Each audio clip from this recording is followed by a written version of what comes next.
Hello, podcast listeners. We know podcasts are a great way to catch up on a program that you may have missed on KSJE, and it's provided as a free service of this radio station. But KSJE is now listener supported, and so while you enjoy this podcast, we hope that you'll also take some time to join KSJE. Become a member today. It's quite easy to do. Just go to our website at ksje.com/support and pick the level of support that best matches your budget. Thanks again for listening. Here's your podcast.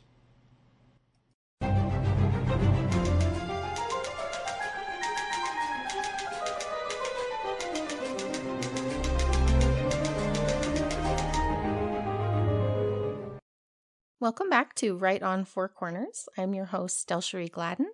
I'm a USA Today bestselling author with more than 30 published novels. And on this week, we have a Colorado writer, Scott Graham. He's going to be here talking about his newest book, Saguaro Sanction. Scott, go ahead and introduce yourself. Absolutely. I'm just north of the New Mexico border in Durango. I was raised here in Durango and spent plenty of time way back in the day competing against the Farmington Scorpions, and have rented lots of rafts from the San Juan outdoor program to raft all our area rivers. So I'm happy to be across the border, local to your listeners. I write the National Park Mystery Series, and that is with Torrey House Press out of Salt Lake City, Utah. And number 8 in the series is Saguaro Sanction, which is officially releasing March 7th with a celebration launch at Maria's Bookshop in downtown Durango. And that'll be followed by some visits in New Mexico and then back into Colorado, Utah, hitting some bookstores and some libraries to kind of celebrate the number 8 in the series. Well, that's awesome. Yeah, I saw that you're signing at Maria's, and I think you have one with Amy's later toward the end of the month. That's true. And then that one comes back around. So essentially I'm doing a big circle. I'll be in Santa Fe at Garcia Street Books on March 7th, March 8th, and then 10 days later, having swung all the way back around through Colorado and Utah, on the 18th, I'll be at Amy's Bookcase in Farmington. And any folks that hear this and would like to visit with me in person, I don't know if folks know Amy and the shop, but it's just a warm place, and it's a fun place to be in. I've been there before, and I'm looking forward to returning. It is. It's a neat little shop here in town, and it really is. We don't have many bookstores left here in Farmington, so it's awesome that she continues to do that and to support the area writers and all the book enthusiasts out there. She's been great. Yep. Well, tell me a little bit about the setting for this book. This is actually the second book I've read recently that was set in the Sonoran Desert. So that was kind of fun because I got to see it from 2 different perspectives. So what made you compare and contrast? Yeah, the other one was set kind of in a botanical garden, and so it was much more focused on the flora of the area, and this was focused more on the history. And so what made you choose that setting, and how did you develop that? Sure. The National Park series has been bouncing from park to park. So to go backward to get us back into the Sonoran Desert, the series features a couple of protagonists, archaeologist Chuck Bender, who is a independent contractor for archaeological digs generally in the national parks. And so he will win a contract in a national park, and he and his wife, paramedic Janelle Ortega, will go to the park.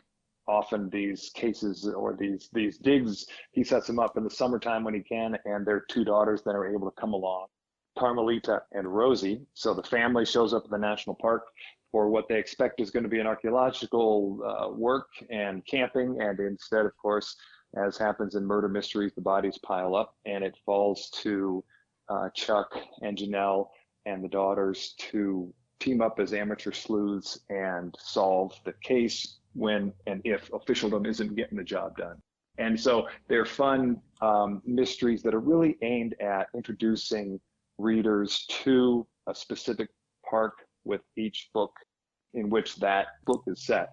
And so in this case, I wanted to go south to Saguaro National Park because I really got fascinated in visiting around the Four Corners area with the petroglyphs that we so enjoy, both right in our Four Corners area across the Colorado Plateau and as well down in the Sonoran Desert, where the ancient Hohokam people were quite dedicated to their rock art down there. And that is what captured me about the last time I was down in the Sonoran Desert. And so I just wanted to introduce readers to the beauty of petroglyphs that are found really all over our region, but specific to the Sonoran Desert. So that was what kind of drove me to choose Saguaro as the next park to set the murder mystery in for Chuck and Janelle and Carmelita and Rosie to get involved in. And it's one that I haven't been able to spend much time in, so I really enjoyed learning about it. My kids and I, we love hiking, we love going out and seeing different places, and just haven't really made it down to that area yet.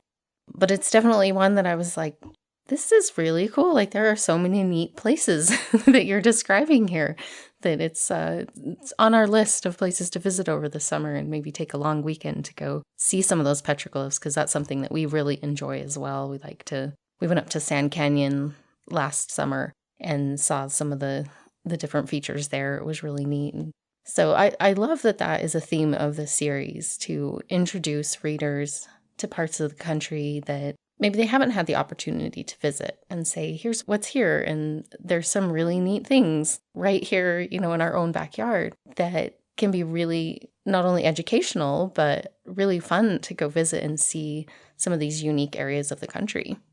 Well, I'm really glad to hear you say that I piqued your interest, because that is the goal of these books, is to kind of express through these, what are really fun, entertaining murder mysteries, the value, the beauty of these national parks that, like you say, that so many folks, we know they're out there, but we just don't have the time, don't have the opportunity to really go out and appreciate them. And it's something that I was fortunate to get to do, raised here in Durango, going out visiting the different national parks with my family when I was young, and then raised my two sons with my wife here in Durango, again, visiting, exploring the national parks.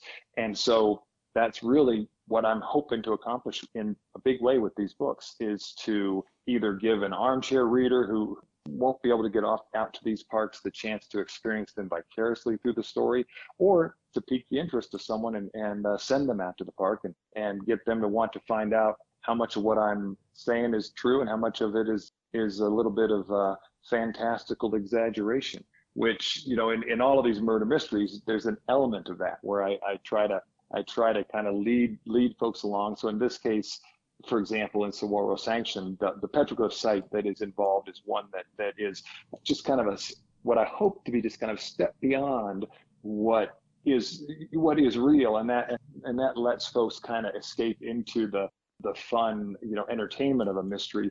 But at the same time, I talk in the book about and use quotes from Craig Child's recent book called Tracing Time. And if people know Craig Child's, his book Tracing Time we share Torrey House Press now as our publishing house, and Tracing Time is just this wonderful, evocative description of these real petroglyphs that we've got all around us.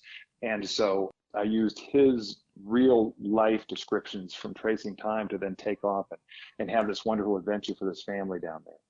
That is a really neat element of being a fiction writer, that you can take these real places, real people, and build on them to develop something a little bit more or a little bit different. And I wanted to ask you about your research into this, and then where that research departed and you were able to add your own features. Sure.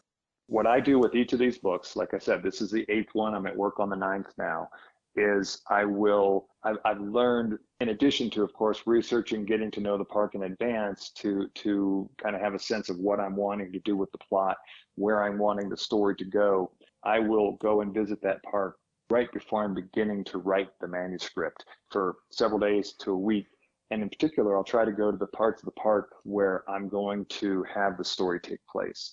And I found that, for all the wonder that Google Maps can do for us in terms of bringing us and letting us see these various places as we click away on our computer, there's nothing like having been at the park, been in these scenes immediately before I set out to write the story, to enable me to really remember the smells, express the plants, the rocks, the heat, the cold, the animals, And so I'll go visit right beforehand, as we did, my wife and I, down at Saguaro National Park in Tucson, and then set out to then give folks a real sense of that place in as real a manner as I possibly can.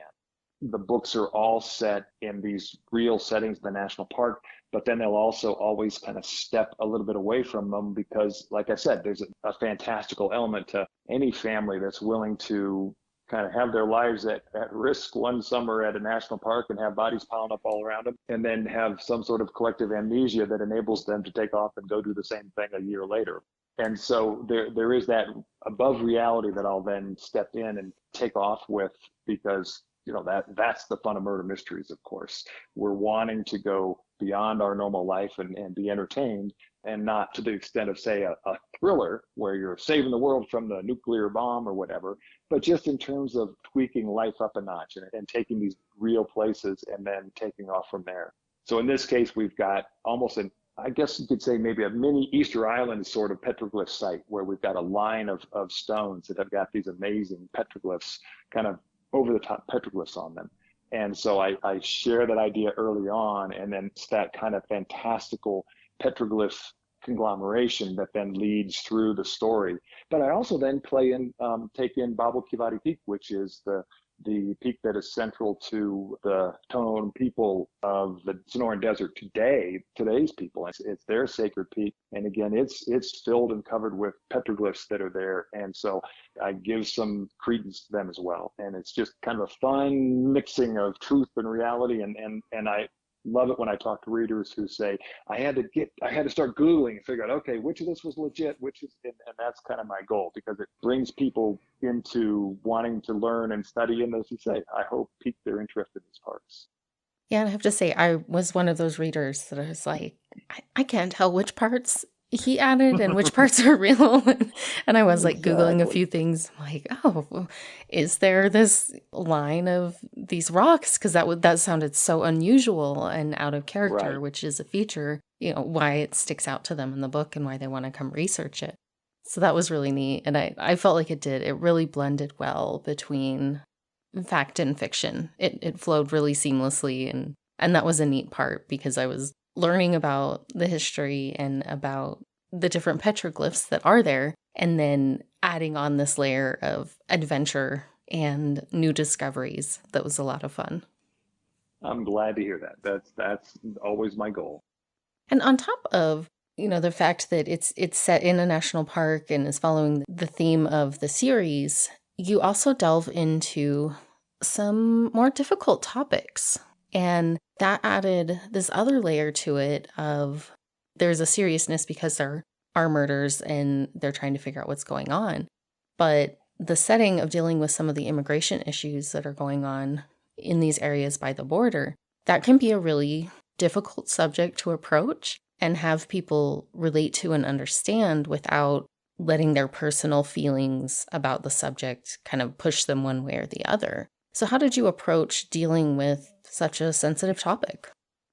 Well, I try to, we've been talking about the parks and the various things that I'm trying to do with these books, introduce the parks, sense of place, adventure, entertaining. At the same time, I also attempt to explore and tackle an environmental or social justice issue that is specific to each park in which the books are set. And so it's something that I have been doing for each of these books. For example, here in our neck of the woods, Mesa Verde Victim came out 2 years ago now, and it is set in, of course, Mesa Verde, and it really explores the Native American, or the Native Graves Repatriation Act, or NAGPRA, and the theft of and the destruction of ancestral Puebloan sites around the Four Corners. And so I do always try to look into and tackle some of these what you, as you say, can be considered sensitive subjects, attempting to do so in an informative way as opposed to some sort of political, or, I'm not out to try to write a treatise, a polemic or anything like that in these. Instead, I'm trying to say, hey, these are these wonderful parks, and they're in the real world, and there are real world issues that these parks are really part and parcel of. And so in the case of Saguaro National Park, the reason that I was captivated by that idea of wanting to explore these border issues was an article that I ran across in New York Times Magazine probably 5 years ago now, and it just wouldn't leave me. It was this remarkable story of reportage by a reporter who was out really in the Tohono O'odham lands, the reservation that lies directly west of and south of Tucson, and directly west and south of Saguaro National Park, and extends all the way to the border with Mexico. And that reporter, followed the finding of a corpse of a body of an immigrant that had died, a migrant trying to cross the border, and then used the idea that was found with the body to go back to the family in Guatemala and trace the story of this young man who had died out, here in America. At the same time, my son was working down on the border as a legal aid, a paralegal, during the crush of folks that were the children that were being dealt with seeking asylum a few years ago. And so I learned from him, I learned from this article that this is something that is very real, and it's happening in real time in Tucson. In fact, there was a professor when I was down visiting the park who was being tried for having placed water out in the desert to try to help these migrants. And when my wife and I went out and visited the desert, we found these water sites where I think the official name is called Humane Borders, the group that is going out and leaving water in sites for these migrants to keep them from succumbing to the desert. And so I wanted to tell that story as well as part of the mystery. And so the mystery, of course, is tied directly into Janelle Ortega, Chuck's wife, and her family, who come from Mexico. And so it was absolutely the most personal story I've written so far in that way. And I think that level of personalness really brought that issue to a level of, these are real people experiencing these things, and whether, you have strong opinions one way or the other, look at it from the perspective of a real person and how difficult that is. And I thought that was a really great way to approach something like this, was to put actual people, and the characters at times express some of their opinions, but overall, you really kept it focused on the individuals and their experience, and just building that sense of stop for just a minute, whatever your political beliefs are, and just consider the fact that these are real people, and a lot of them young people, who are in these situations that are very difficult, and they're trying to make the best decisions that they feel that they can for themselves. And I thought that was a really interesting layer to this, to just bring a little bit more perspective to a difficult issue that people can get very highly emotional about when they discuss it at times. And I appreciate hearing that, because that, again, is exactly the goal for each one of these books. I've made an attempt to not shy away from sensitive issues and to try to use what is an entertaining genre to speak to real parts of our lives that affect all of us. So I'm glad to hear that you felt that I was able to pull that off in a way that wasn't heavy-handed, but rather my goal is, and I feel should be in the kind of this fictional realm, to be basically even-handed, and just to be letting my characters kind of express their various sides of various viewpoints based on scads of research that I do. I'll go down the rabbit hole and just research these things. And I love then bringing this, as best I can, this information to folks through what I hope and feel is the power of story. I think it's such a wonderful way to learn, and a wonderful way to challenge ourselves. That's certainly what I've tried to do with Saguaro Sanction. It's what I did, like I said, with Mesa Verde Victim. And then the last year's mystery that came out is Canyonlands Carnage. And it's set in Canyonlands, of course, National Park, again, close to us here.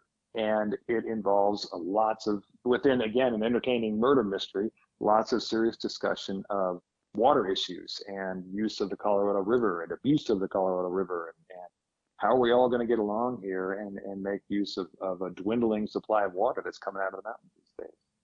And that's something that you mentioned earlier, giving people the opportunity to learn more and experience some of the national parks. And I think that is a really amazing thing about fiction, is that it gives people the chance to experience how other people live, even if, vicariously.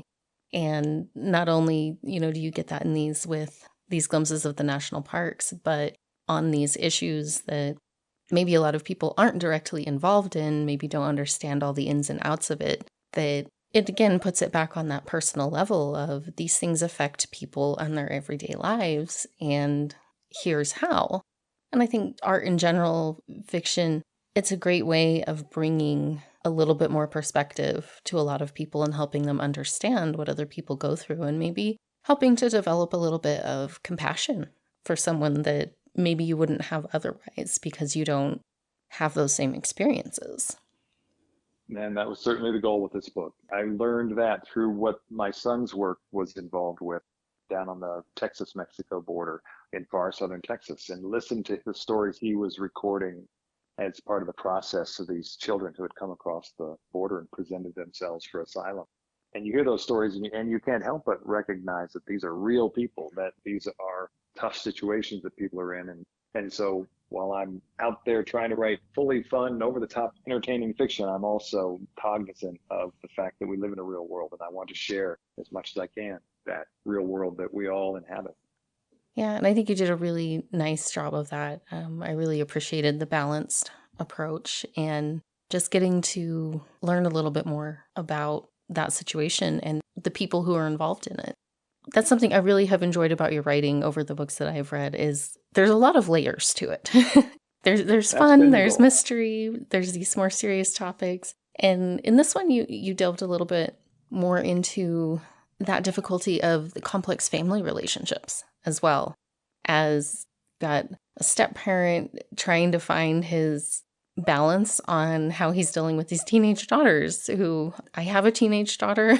It's a time that you're just like a lot of things come up that you're like, I don't know if I'm ready to deal with that yet.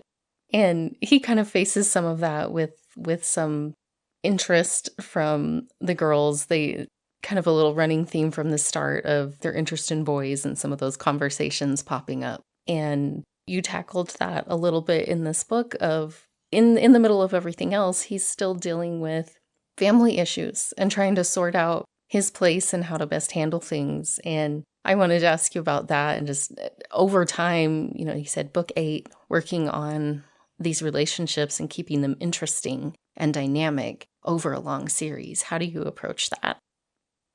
With a lot of fear and trepidation is probably the best way to put it. I'm comfortable in the national parks. I've spent a lot of time in the backcountry of the national parks, so I've always brought in a backcountry aspect to these stories, and I'll take people out in the backcountry and be their guide out there with these stories, no problem. And likewise, have been involved in kind of small town politics here in Durango for a long time, and so talking kind of political issues and governmental types of issues, I feel okay with that as well. The scary part for me always are the family dynamics, and that was purposeful.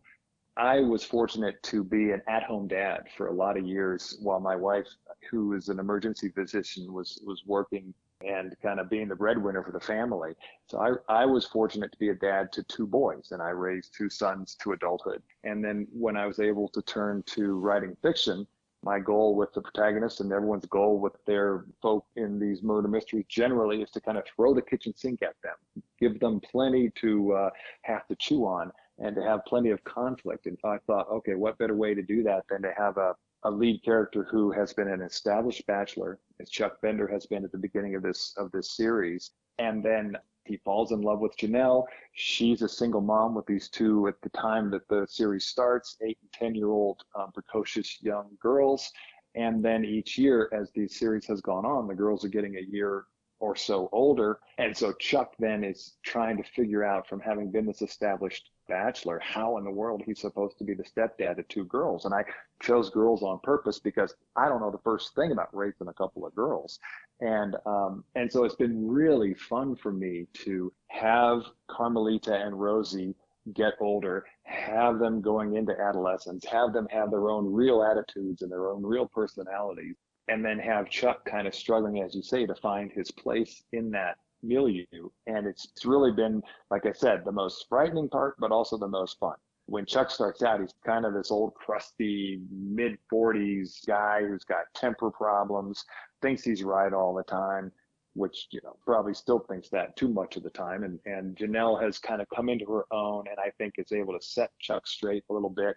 And then, of course, in this case, we've got a situation where Carmelita is now 16. And so she's old enough that she's young adulthood. She's attracting the eye of men as teenage girls, young women do in our society. And Chuck just doesn't know how to deal with that. And he's having to cope with that. And I hope it works. And it, like I said, some of those things that you can write that can be, if you're not careful, it can be really problematic.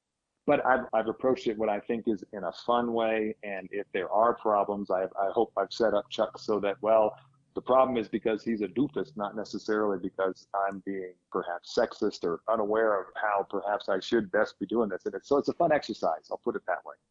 I bet. And I thought it did come across really well. It seemed like you as the writer were taking a thoughtful approach on how he was trying to understand and deal with his place in the family and that balance between him and Janelle as far as parenting, because it is really difficult to figure that out. And so I thought it went really well. It'll be interesting to watch as the girls continue to get older and how he learns how to deal with that, because it's an adventure for sure. Absolutely. Absolutely. And I will say, just absolute personally, I'm having fun going through this adventure as part of developing this series. It's been a surprisingly big and fun mental exercise for me. And it's part of what I hope is keeping me really interested in the series, which then I hope transfers over to engendering interest for readers as well.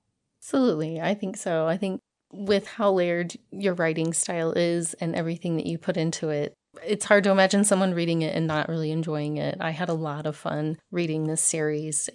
I'm hoping it'll be out in audiobook at some point. Yep, there has been lots of talk about how and when to do audiobooks of the series. Nothing yet has come to fruition, but we're getting closer, is what I can say. And I will encourage folks to check out Torrey House Press when I say we, because I've grown with Torrey House Press over the series as Torrey House Press, which was a new environmental nonprofit publisher 10 years ago when my series started. They've just gone big guns and have grown tremendously and have turned into a real force out here in the Intermountain West. And I have been fortunate to have my series growing with them. And so they're just dipping their toe into the whole audiobook world. And there are just so many various barriers to smaller publishers getting into that audiobook world that we haven't quite been able to surmount them yet, but it's coming.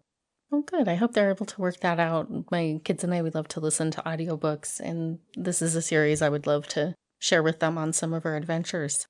And we are just about out of time, but I wanted to remind readers that it's coming out Officially March 7th. 7th. Okay. But it's available for pre-order now, basically wherever books are sold. If anyone wants to order it now, either through IndieBound, which is the online service through which you could buy books from independent bookstores, or through Amazon or any of the other, Barnes & Noble, any of those places, you can click and order right now. They're making their way out into the world, and if people want to click now, it'll be delivered as soon as it's officially released on March the 7th. So again, it's Saguaro Sanction by Scott Graham. And Scott, where can people find you online to keep up with everything you have going on? Absolutely. The website for my work is Scott Franklin Graham, and that's GRAHAM.com. So ScottFranklinGraham.com. Or Torrey House Press is at torreyhouse.org if people want to explore Craig Child's book, Tracing Time, and some of the other work that is being published by Torrey House Press. And, locally there, Amy's Bookcase has been great. I believe they have most of my books in stock all the time, for sure, in time for my signing and reading on the 18th of March. Thank you again for taking the time to chat with me today about your book. I was really glad to have the chance to read it and share that with our listeners.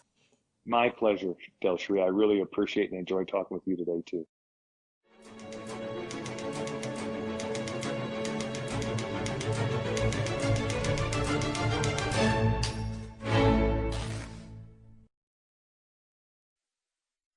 Did you enjoy that podcast? We hope that you did. And if you did, share it with your friends. And if you really want to keep podcasts like this coming, please support KSJE. You can do it easily online at ksje.com.